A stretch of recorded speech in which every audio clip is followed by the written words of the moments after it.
உங்கள் வீடு தேடி வரும் அரசு. உங்களுடன் ஸ்டாலின்.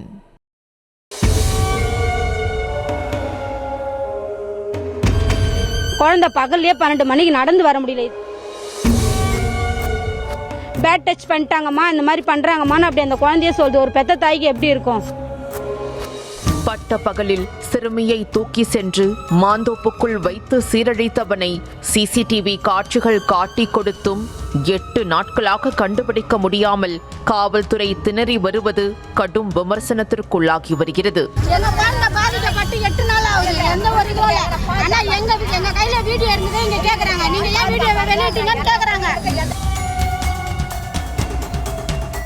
திருவள்ளூர் மாவட்டம் ஆரம்பாக்கத்தில் புத்தக பையுடன் நடந்து சென்ற 10 வயது சிறுமியை பின்தொடர்ந்து சென்ற காம மிருகம் குண்டுகட்டாக தூக்கி சென்று பாலியல் வன்கொடுமைக்கு ஆளாக்கியது. கடந்த 12ஆம் தேதி இந்த கொடூர சம்பவம் நிகழ்ந்தது என்ற நிலையில் சிறுமியை காம கொடூரன் பின்தொடர்ந்து சென்ற சிசிடிவி வெளியான பிறகுதான் பூதாகரமானது. காம மிருகத்தின் பசிக்கு இரையான 10 வயது சிறுமி ராயபுரம் RSRM அரசு மருத்துவமனையில் சிகிச்சை பெற்று வரும் நிலையில் இன்று வரையிலும் காம கொடூரனை கண்டுபிடிக்க முடியாமல் போலீஸ் திணறி வருகிறது. ஆரம்பாக்கம் பகுதியில் பெரிய அளவில் சிசிடிவி காட்சிகளும் இல்லாதது போலீஸ் விசாரணையில் தொய்வை ஏற்படுத்தியிருக்கிறது. அங்குள்ள ரயில் நிலையம் போன்ற இடங்களில் கூட சிசிடிவி இல்லாத நிலையில் பாலியல் வன்கொடுமைக்கு ஆளாக்கிய நபர் எங்கிருந்து வந்தான் என கண்டுபிடிக்க முடியாத நிலை ஏற்பட்டுள்ளது.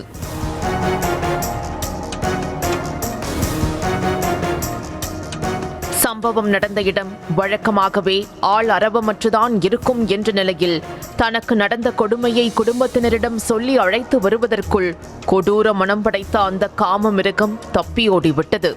மேலும் சம்பவத்தன்று ஏற்கனவே 2 பேரிடம் பாலியல் சைகை காட்டி அத்துமீறிய அந்த காம கொடூரன் 3ஆவதாகத்தான் தனியாக சென்ற சிறுமியை சீரழித்திருக்கிறான் என்பதும் தெரிய வந்துள்ளது. பாதிக்கப்பட்ட 10 வயது சிறுமியிடம் நடந்த முதற்கட்ட விசாரணையில் பாலியல் வன்கொடுமைக்கு ஆளாக்கியது வடமாநில நபர்தான் என உறுதியாகி இருப்பதாக சொல்லப்படுகிறது. ஆகையால் கடந்த சில நாட்களில் ஆரம்பாக்கம் வந்து சென்ற வடமாநில நபர்கள் யார் யார் என்ற கோணத்திலும் போலீஸ் விசாரிக்கிறது. குற்றவாளியை நெருங்கிவிட்டோம், 2 நாளில் பிடித்து விடுவோம் என நாள் கடத்தி வருவதும் விமர்சனத்திற்குள்ளாகியுள்ளது. வட மாநிலத்தர் தான் இங்க வேலை செய்யறாங்களே, ரயில்வே ட்ராக்கு பின்னாடி கூட அவங்க தான் வேலை செய்யறாங்களே. இங்க தமிழ் காரங்கன்றதே கொஞ்சம் பேர் தான் இருக்கிறாங்க. எங்களுக்கு இங்க எந்த ஒரு பாதுகாப்பும் கிடையாது. ஒரு மழை சும்மா காத்தச்சாலே கரண்ட் போயிடும். இங்க நார்மலாவே கொஞ்சம் இப்ப 12 மணி ட்ரெயின் 1 மணி ட்ரெயினுக்குலாம் ஆள் வரணும்னா கிடையாது. இங்க எந்த ஒரு சிசிடிவி கேமராவும் கிடையாது.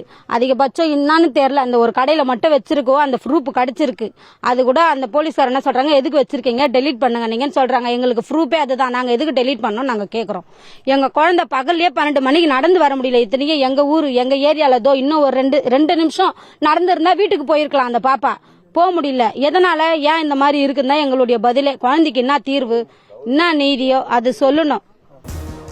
சிறுமி நடந்து சென்ற ஒத்தையடி பாதைக்கு நேராக இருந்த கடையில் இருந்த சிசிடிவியில் பதிவான காட்சிகள் அடிப்படையில் காம கொடூரனின் நடை பாவனையை வைத்து அடையாளம் கண்டுபிடிக்க முயன்றாலும் இன்னொரு பக்கம் குற்றவாளியை கண்டுபிடிப்பதில் போலீசார் காட்டும் தாமதம் அவன் வேறு இடங்களுக்கு தப்பி செல்ல காரணமாக அமைந்துவிடும் என்ற அச்சமும் ஏற்பட்டுள்ளது. எங்களுடைய ப்ரூஃப் அந்த வீடியோ மட்டும் தான். எதுக்கு கலைக்க சொல்றாங்கன்றது எங்களுக்கு இன்ன வரைக்குமே புரியல. அவங்க எக்ஸ்கியூஸ் கேக்குறாங்க, 2 நாள் எக்ஸ்கியூஸ் கேக்குறாங்க. அந்த மாதிரி கொடுத்து 8 நாள் நெருங்கிட்டோம் தான் அப்படி சொல்றாங்க. அது எங்களுக்கு தெரியல சார் எதுவுமே. அவங்க சொல்றதான் நாங்க ஏத்துக்கிறோம். எங்களால தூங்க முடியல. ஏதோ ஊர்ல நடக்குதுன்னு தான் நாங்க கேள்விப்பட்டிருக்கோம். ஆனா இப்ப எங்க கிராமத்திலேயே எங்க பாப்பாக்கு நடந்திருக்குதுன்னா அது எங்களால ஒத்துக்க முடியல. அந்த குழந்தை தப்பிச்சு வந்ததே பெரிய விஷயம், ரொம்ப பெரிய விஷயம். அந்த குழந்தை தப்பிச்சு வந்ததே, வேற பசங்க இருந்தாலும் முடியவே முடியாது. அதை போய் பார்த்தோம் நாங்க மதியானம். எங்களுக்கு கதி கலங்கி போயிடுச்சு. இப்ப எங்க ஊருக்கு வர்றதுக்கே எங்களுக்கு பயமா இருக்கு. அந்த இடத்துக்கு போய் பார்க்கறதுக்கே அவ்வளவு பயமா இருக்கு. அந்த குழந்தை அந்த சூழ்நிலையில எப்படி இருந்திருக்கும், அந்த பெத்த தாய்க்கு எப்படி இருக்கும் ஒரு குழந்தைய. அப்ப அந்த குழந்தைய சொல்லுது, இந்த மாதிரி பேட் டச் பண்ணிட்டாங்கம்மா, இந்த மாதிரி பண்றாங்கம்மான்னு அப்படி அந்த குழந்தைய சொல்லுது. ஒரு பெத்த தாய்க்கு எப்படி இருக்கும்? 6 நாளா 7 நாளா குழந்தை ஆஸ்பத்திரியில வச்சிருக்காங்க. இது ஒரு பக்கம் இருக்க, பாலியல் வன்கொடுமையால் பாதிக்கப்பட்ட சிறுமியின் குடும்பத்தினரை போலீஸ் மிரட்டுவதாக பகீர் புகாரும் எழுந்துள்ளது.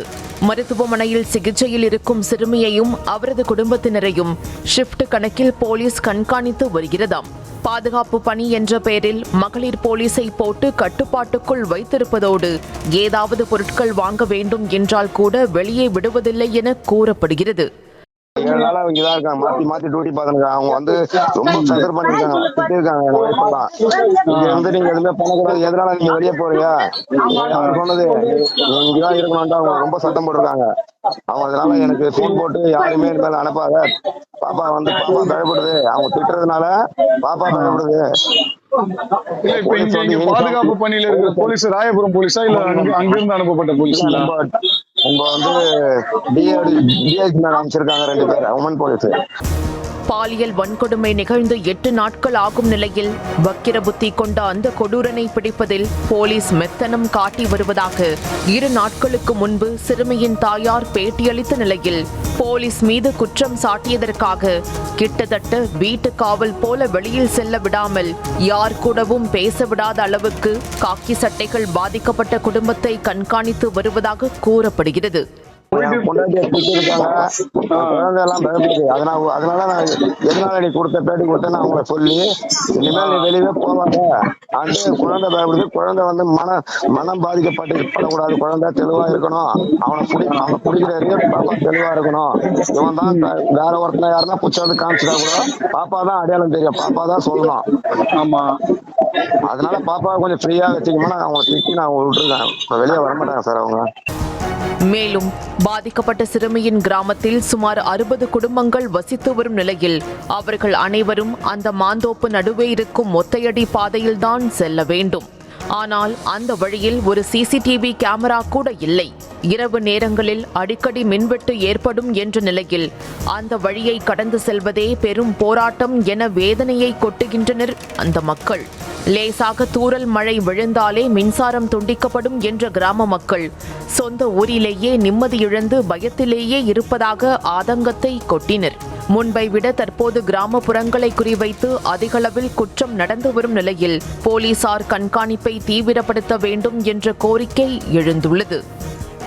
உங்கள் வீடு தேடி வரும் அரசு, உங்களுடன் ஸ்டாலின்.